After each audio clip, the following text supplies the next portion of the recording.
friends, and welcome to Sustainable Prepping, your home for fear-free emergency preparedness and a sustainable life.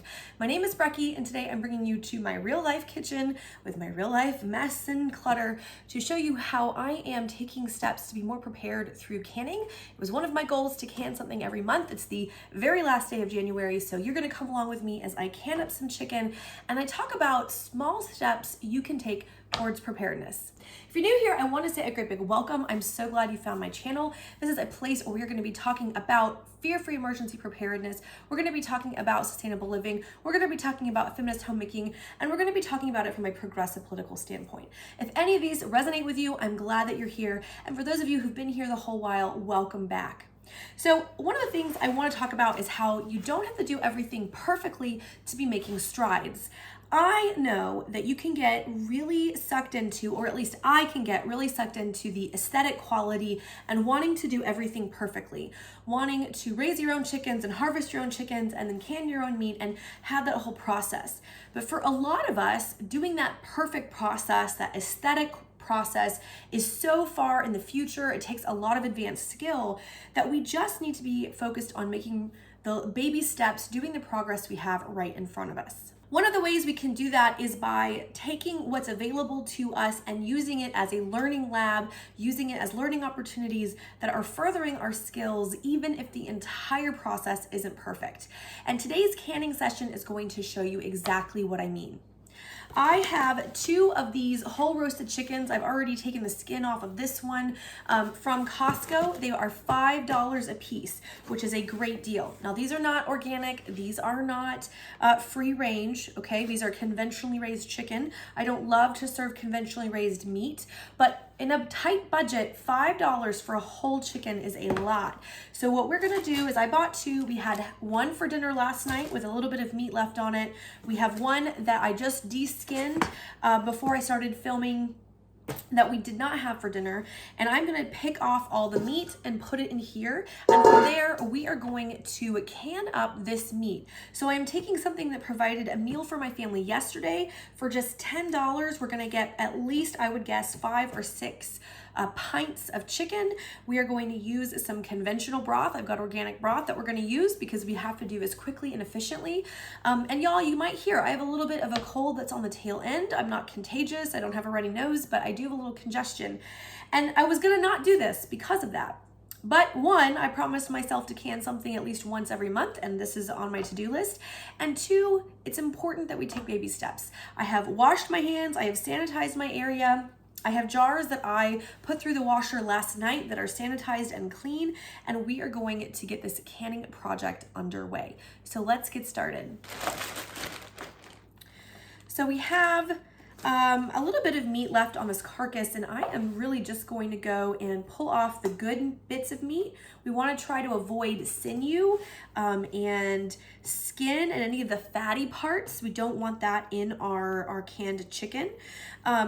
If you are someone who doesn't like to deal with meat on the bone, you know, that's a learning curve for you personally, then I would suggest seeing if you can buy some chicken breasts, right? You can buy a big bag of frozen breasts. In fact, I have that in my freezer. That's another project I need to do. And you can just cook them up in a pressure cooker if you have like an Instant Pot, or in your crock pot, or you can bake them. And then you can put them in there if you want to work with cooked meat, or you can can them raw. You know, you can can raw chicken as well. This just happens to be cooked. So I am just gonna take the meat from the bone, just like this, and then I'm gonna save the bones. And all of the bones, all of the, the bones and a little bit of the skin and things are going to go in my broth. So I will be using the bones for broth, okay? And I'm gonna be using the meat to can up. So we are going to be, we've already had one meal out of this. And let's say I get 6 jars, that will offer me 3 meals for my family. Okay, so it'll be 3 more meals plus all the broth, which is another several meals that it will be the base for. Including we drink a lot of homemade broth when we are feeling under the weather. In fact, I should warm up some broth with my lunch today. We love using our homemade broth for when we are feeling sick, because we know We know what's in it, and we know it's full of onions and garlics and herbs. I'll show you all that process. But now the funny thing is, I was a vegetarian for 16 years and a vegan for 2 of those years, just about 2 of those years. And now here I am taking meat off of a carcass. I think that it's a ironic turn of events. But I think being an omnivore, even if you only eat meat sparingly, is important for a preparedness, because when a situation arises, you don't want to have whole food groups your body can't process. That's a whole opinion I have, and I'd happily do a whole video on that. But you want to give yourself as many options as possible. I understand ethical reasons for not wanting to eat meat. I do. I was a vegan, and I was a self-righteous vegan too. But I also recognize that meat eating offers you so many more opportunities for calories and for proteins and fats, which are essential, than particularly a vegan diet. Vegetarians, they eat eggs and dairy, can get that too. But okay, I'm gonna pick this off. I'm gonna come back to this in a minute.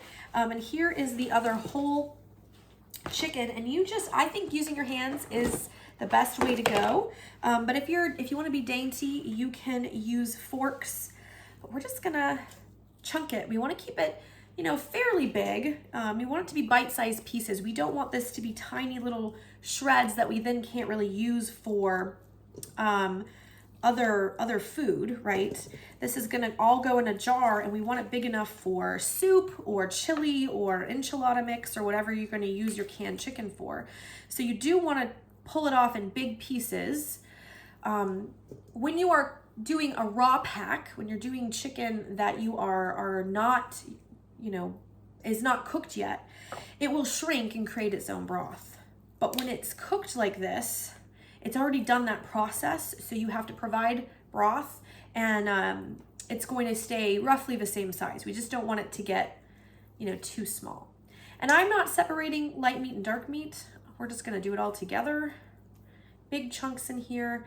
And listen, if I only get 4 pints, that's still 2, chicken chili soups or something that will feed my family. And if we had to stretch it, I could take just 1 pint and add beans and stretch the meat, the protein. So we're very fortunate. But if you are someone who's looking for a way to start with your canning, and the thought of using raw meat intimidates you, the cost of buying a bulk amount of raw chicken or beef or whatever is a little bit out of your price range.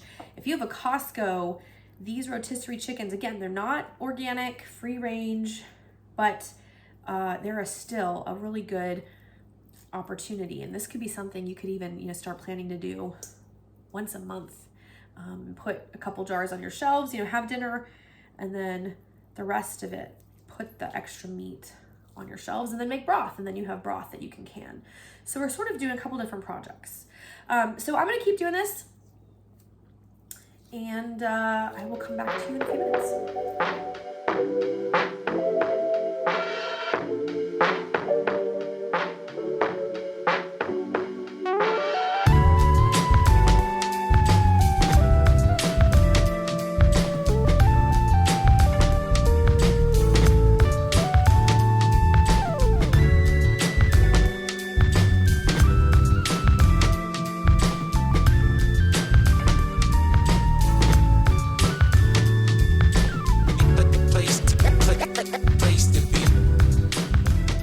Okay, so this is what we have as far as chicken.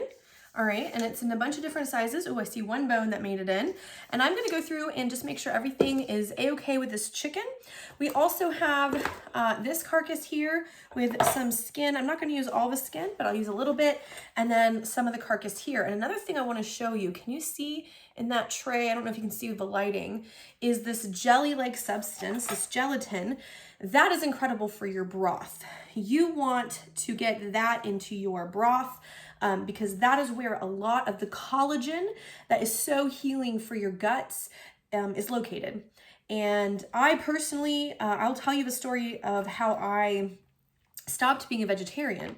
I'm vegetarian for 16 years. I went vegetarian when I was 16 in high school. And it was because I felt that the way animals were treated, they did a whole bunch of exposés on the horrors of the animal husbandry industry in the United States. And it's pretty terrible. I didn't want to participate in that. And so I decided I wasn't going to eat meat. Now, I was an ovo-lacto vegetarian, and I actually started my first year as a vegetarian, first maybe 2 years, technically as a pescatarian. I ate a little bit of fish as a compromise with my parents, who were very concerned I wasn't getting enough proteins and healthy fats. So I was a pescatarian for a couple years, and then I went full vegetarian in college. And it was not that I thought that there was no ethical way to eat meat. I had traveled around the world enough to understand that human animals can absolutely eat meat. We've been eating meat for 10,000 years. It's not an issue of whether or not we can. There are indigenous communities for which eating meat is very sacred, is a very important part of their cultural identities. And for me to come in and be like, no, you can't, seemed... even before the word cultural appropriation was something I knew, if that's what it felt like. So I wasn't opposed to the act of eating meat, but our system is so broken, I didn't want to participate. And that was my perspective. As I got older, there became better options. Regenerative farming practices were becoming more widespread, and you could actually get access to regeneratively farmed meat. And so after 12 years, multiple years traveling around the world. I would occasionally break my no meat eating if I was in an indigenous community or a developing country where someone was sacrificing something important to feed me meat as an honoring to me as a guest. I ate meat. So when I lived in Cambodia, if someone brought me fish, you better believe I ate fish. If I was in Guatemala, if someone made us chicken noodle soup, because that's what Americans eat, and I ate that chicken noodle soup, including a chicken kidney, which was really gross, but I ate it, even though I was a vegetarian. And the reason was because it was more important for me to live into hospitality than to have a strict vegetarian diet. As I got older, I developed a digestive disorder. So here's what we have currently in our crock pot, and I'm going to add to this onions and garlic, and I'm actually going to save this stuff and put it in my freezer because I don't have a crock pot big enough to make all of this at once. I wonder if I've got a pot big enough. I don't have a huge stock pot. I'll think about that in a minute. But for now, I am going to go ahead and get this started. And I will continue my story about how I stopped being a vegetarian. All right, this onion needs to get used because it's growing the tops. So I'm going to add half of this in here with some garlic and other things. So I was living in California, and I'd just gotten into my serious preparedness work, recognizing that I didn't have everything I needed for an earthquake, and not trusting that the president at that time would absolutely care. You know what? I can just put all this in here. What am I doing? I don't know. Anyway, you don't need to peel it. And I'm actually going to put this green top in too, and I'm going to add some garlic cloves. I developed a digestive disorder, and I still don't know why. I still don't know what it is. They gave me a diagnosis, but it was very clear I was given that diagnosis because even though it didn't really fit the diagnosis, it was just to give them something to bill the insurance, basically. And I tried fasting. I tried, eating an all liquid diet. I tried miso broth. I tried FODMAPs. I did all the things, and nothing was working for me. So out of desperation, and I tried the only eat bananas. I did everything. I did veggie bouillon broth. I did, veggie broths. I did all of it. And nothing was working for me. And so finally I read an article that suggested that collagen, and this is before you go buy powdered collagen everywhere, that animal collagen from a bone broth could heal inflamed gut linings. And I'd been on different medications and all kinds of stuff. It had been over a year. And so I decided to bite the bullet and to go make my own broth. I've had a crock pot. I had a different one than this one, but I had a crock pot. I went to a local Whole Foods. I bought my first piece of meat that I'd ever purchased for myself, probably ever. I shredded, I took all the stuff off of it as best I could. I put the bones with an onion, garlic, and just the bones in water, cooked it overnight, and then began to drink that broth. And a week later of having a mostly liquid diet with just sort of broth and a little bit of rice when I was getting really hungry, I woke up for the first time in a year without any pain. And that's when I sort of decided that maybe I needed to eat meat. So that was what opened the door. And I thought maybe I would only eat a little bit of chicken, or I'd only, have a little bit. Now I moved to West Virginia after that and married my husband, and he was a single dad with my two stepsons, and they ate meat, and it just seemed easier for us to just start eating meat as a family. But my door back in was that the broth, the collagen, and the minerals that are so easily absorbed by our intestinal lining healed me, and I needed it. So I'm a meat eater. All right, I've got garlic and onion in here. I am going to add a carrot and some spices, and then this is going to get into the crock pot, and then we are going to jar this up and get that in the canner. Okay, so here this is. I need a little bit more water, but I'm going to go put it over in my crock pot. These are the days when I wish I had a roaster oven. I don't really have a place to keep it when I'm not using it, but man, having a roaster oven where I could do both sets of broth at the same time would be amazing. I don't like to leave things on the stove overnight, so that's why I don't like doing stovetop. But for now, I'm gonna go stick this in my crock pot, add some more water to this. I will also add a little bit of turmeric. I like to use turmeric, but just like a teaspoon. It gives it a really rich golden color, but it also adds some anti-inflammatory properties. All right, so the broth is gonna get started, then we're gonna jar up all our meat. Okay, so now we are going to be jarring it up. I have my funnel, I have some jars. I've just started with 6, and I am going to just be putting the meat into the jars and making sure they're in kind of big, meaningful, bite-sized chunks. So for this is a little piece of fat that got in, so it's an opportunity for me to kind of pick out anything that I missed before. I'm mixing the white meat and the dark meat. I don't mind that blend. It's totally fine for me. And we don't want to pack it so tight, but we do want to try to get a good amount, a good healthy amount in there, because this is what's going to be used for making our meals. We do need to leave about an inch of head space for these, and I'm going to put one more piece, maybe 2 more pieces of meat right in there and head on. And so now when you are doing this, particularly if you're going to be using a stovetop canner, like a manual pressure canner, not an electric, you do want, it's okay if your meat is room temperature, but you do want hot broth, okay? Because you don't want to put a cold jar into your hot stovetop canner. But I'm using an electric canner, and at least for the Presto, they have a jar warming setting. Now, according to the technical instructions, you're supposed to take the jars out, dump the water out, and then use those hot jars for hot product.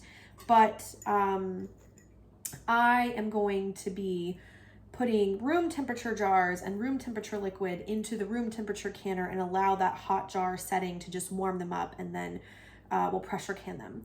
Becky over at Acre Homestead does the same thing, so I know it's not, I'm not the only person doing that. I think it's I think it's totally fine. I haven't had any problems. So, and I'm doing the 3 wide mouth jars first that I have that I know are clean. I have a whole unopened package of wide mouth jars, but I haven't washed those, so I don't mind. Some people are real like, oh, I won't put meat in regular mouth jars, but I don't care. It doesn't bother me. So yeah, I'm gonna just do this, and if I need more, I've got a few more clean ones, so I just only took out 6 for now, because I think 6 will probably be right at what we can do. And whatever, if there's not enough for a whole separate jar, then I'll just keep it out and eat it. We'll just have it with like a salad for lunch or something. So all of this really good meat is gonna get eaten. I'm gonna put 2 more pieces right in there.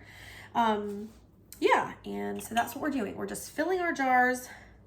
This is a very hands-on process. So if you're somebody who doesn't like to have dirty hands, you could get gloves out. But I've washed my hands. I've washed my hands like 4 times since I've started. And I've sprayed down the work area. I'm gonna spray it down when we're done so that we just stay nice and clean. That's the name of the game. I think we'll get just exactly 6 jars, which is perfect.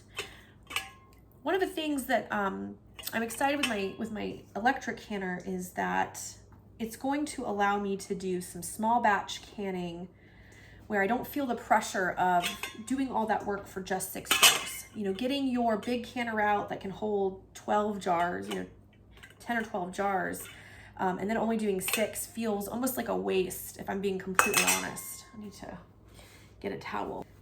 It almost feels like a waste because it's so much effort. It's a very involved process. You know, I don't know. That might not be quite enough. Nope. Not quite enough. Okay, that's okay. So we're gonna get 5 good filled jars, and then that will be left over for a lunch. So we have 5 good filled pint jars, and you know what? I'm gonna add a little bit more. I don't wanna push it down too hard because we don't want there to end up being bubbles that get trapped and such, but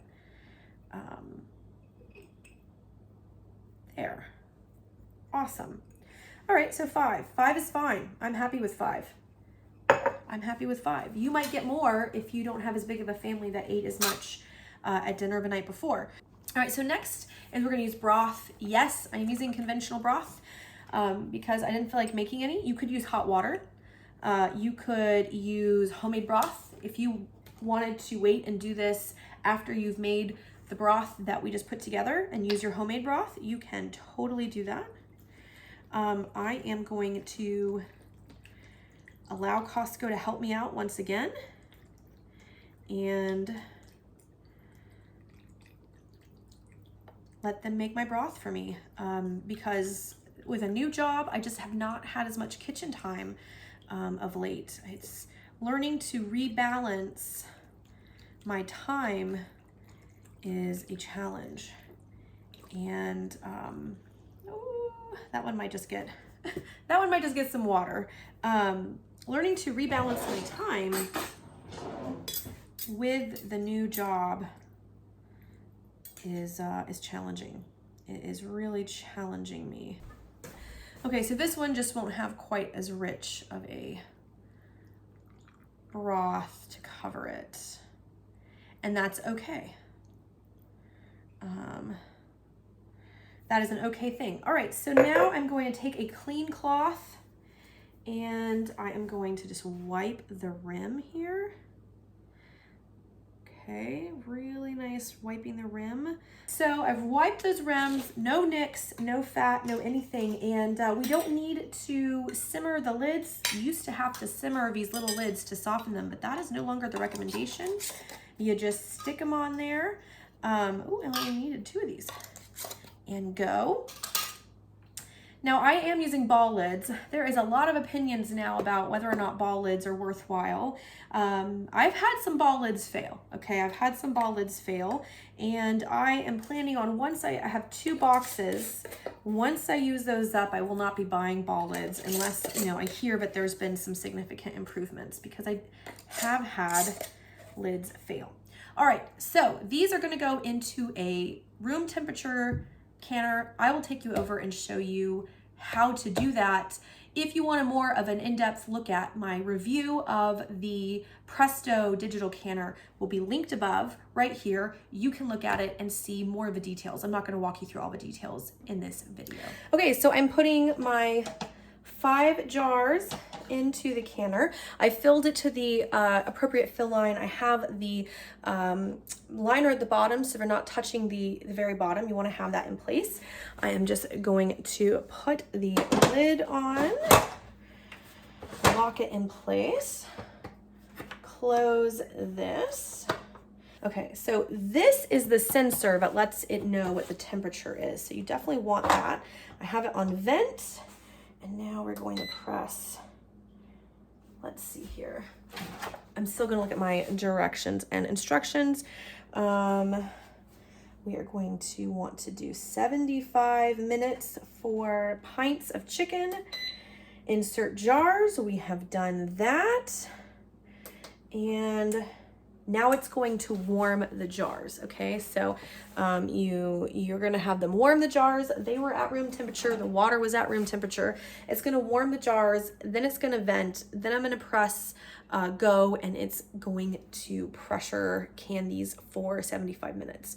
So easy, and it's quiet, and you can be doing other things, which I'm gonna be getting laundry done and stuff like that. So let us check in. All right, so this has cooled down. It has come off of pressure, and I am going to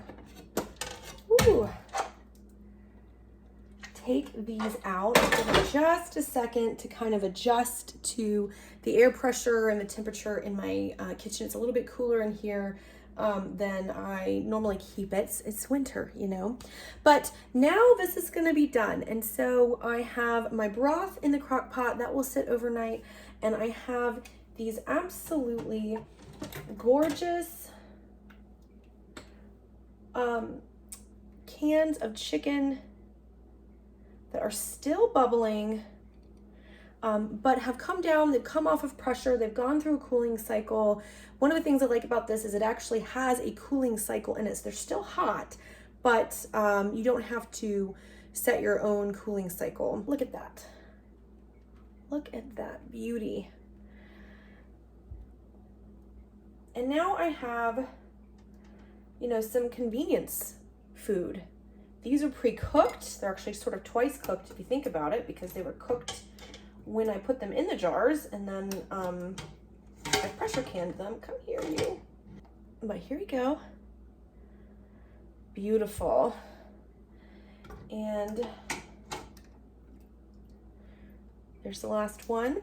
So there they are. Oop, you just heard the first ping. We're gonna let them continue to cool off and let them do their thing.